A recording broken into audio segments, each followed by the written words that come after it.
Hi, my name is Lisa Gibbons. I'm an OB-GYN in Vancouver, Washington with Cascadia Women's Clinic.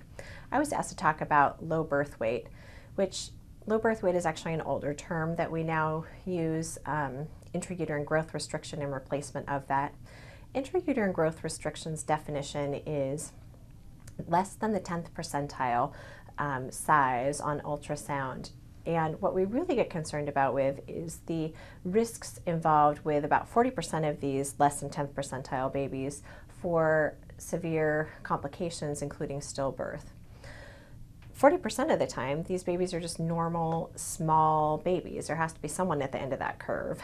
And so what our job as OB-GYNs is to discern which are the ones that are at high risk and potentially intervene with delivery, and which ones we can continue to monitor and get further out into a closer term pregnancy for delivery, and hopefully do this all safely. For intrauterine growth restriction evaluation and monitoring, initial diagnosis is made by monitoring when you come in for your prenatal visits and assessing the fundal height. So when we're measuring from the top of the pubic bone to the top of the uterus, that allows us to assess fetal growth over time, as well as occasional ultrasounds to see where your baby's falling on that growth curve. Some risk factors that may place you at increased risk and would warrant further assessment would be, from a maternal side, high blood pressure, severe diabetes, immunologic diseases, other things that would compromise mom's pregnancy from a medical standpoint. Fetal complications such as known chromosomal abnormalities such as Down syndrome, and placental issues where the placenta is not delivering the nutrients that the baby would need through blood supply as well, meeting a high resistance in that placenta. To further evaluate and assess intrauterine growth restricted babies or suspected intrauterine growth restricted fetuses, we typically do serial ultrasounds to see that is not dropping off.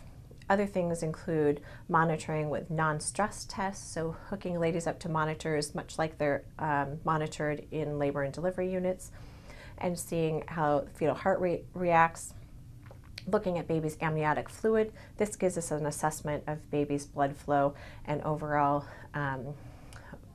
blood volume and perfusion through that placenta. And also some Doppler studies that now allow us to look at blood flow through the placenta to the baby through the umbilical cord, and some arteries within the brain. All of these things help us to get a global picture of how specific patients' babies are doing, and we have to take into consideration what the potential risk and conditions are that are potentially causing the intrauterine growth restriction.